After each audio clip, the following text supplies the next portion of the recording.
Hello everyone, তো আমরা এখন দেখব Oracle 12c তে কিভাবে ডাটা ইনসার্ট করা যায়, SQL ডেভেলপার দিয়ে কিভাবে করা যায় এবং Sqlplus দিয়ে কিভাবে করা যায় এবং ওইটাকে কিভাবে সেভ করতে পারি। তো শুরু করি। ফার্স্টে এখানে আমি এটা হলো Sqlplus দিয়ে এখন আমি পাসওয়ার্ড দিয়ে জাস্ট লগ ইন করি। আমি কানেক্টেড হয়ে গেছি। এখন আমি দেখতে যাচ্ছি আমার এম্প নামে একটা টেবিল আছে, ওই টেবিলে আমি একটা ডাটা ইনসার্ট করব। তো আমি আগে টেবিলটার অবস্থা দেখে নিই।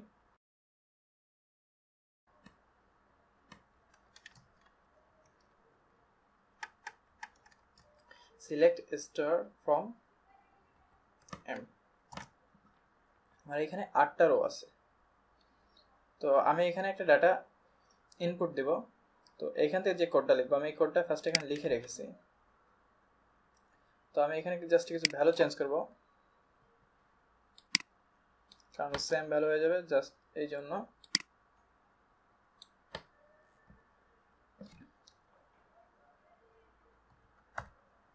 ওকে, বাদ বাকি যা আছে সেটা সেম থাক। আমি এই ভ্যালুটা এই টেবিলে ইনসার্ট করব।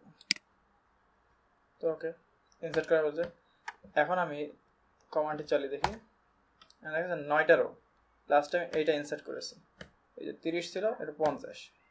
ঠিক আছে, আমি এখন এটা SQL ডেভেলপার দিয়ে দেখব যেটা ঠিক এখানে অ্যাড হয়েছে কিনা।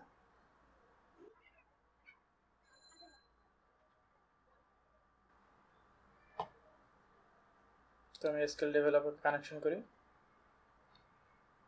কানেকশন করার জন্য আমাকে এখানে পাসওয়ার্ড দেওয়া লাগবে।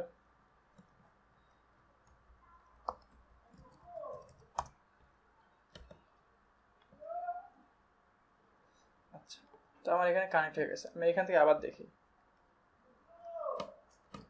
সিলেক্ট ফ্রম EMP,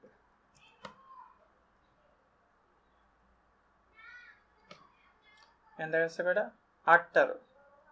লাস্টের যে রো সেটা কি এখানে আমার অ্যাড হয়নি। তো আমরা অ্যাড করতে হলে কি করব? আমি যদি একটা টেবিল ক্রিয়েট করলাম, অনেক কষ্ট করে লিখলাম, কিন্তু এই মুহূর্তে অ্যাড করতে পারি না। তো কি করবো, আমরা কমিট করব।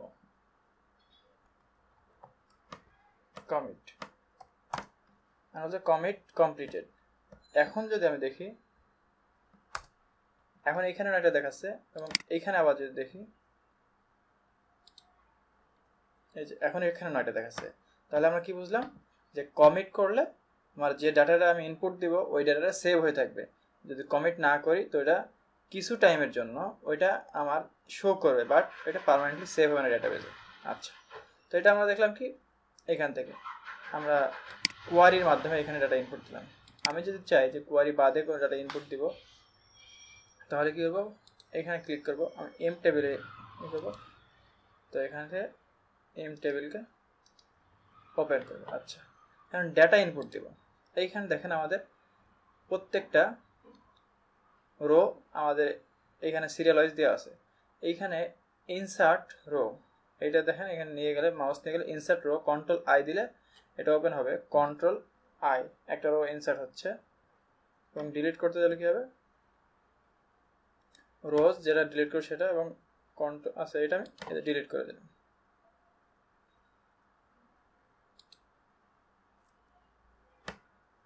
আচ্ছা, তো আমি এখন চাইবো একটা রোড ইনসার্ট করতে। ইনসার্ট করলাম, এখানে কি ছিল আমাদের, এমপ্লয়ি নাও। আমি এমপ্লয়ি নাও এখানে কিছু দিয়ে দিলাম, 39। তারপর এখানে নাম,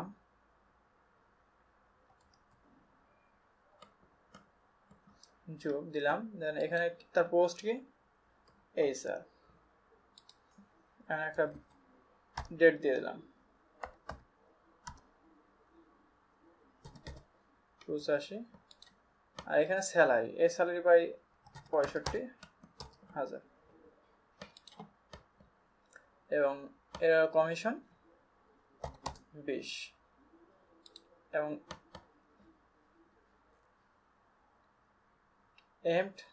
ডেপথ নং, ডিপার্টমেন্ট নং আমি এখানে 10 দিলাম, 10 নম্বর ডিপার্টমেন্ট দেশে।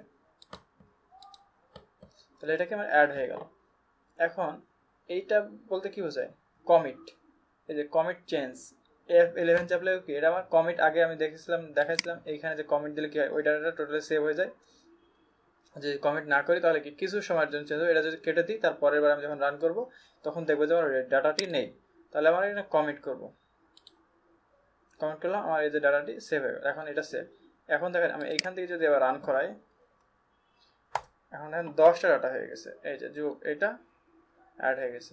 এবং এইখানেও সেম, আমি কলামে যাই, সরি এখান থেকে রান করি, এই যে দেখেন 10টা। তো এইভাবে কি করতে পারি আমরা, যে কোনো ডাটা ইনসার্ট করতে পারি টেবিলে এবং ওইখান থেকে ডাটাকে স্টোর করতে পারি। সো এই টিউটোরিয়াল এই পর্যন্তই। পরের টিউটোরিয়াল পাওয়ার জন্য চ্যানেলে সাবস্ক্রাইব করবেন। Thank you for watching.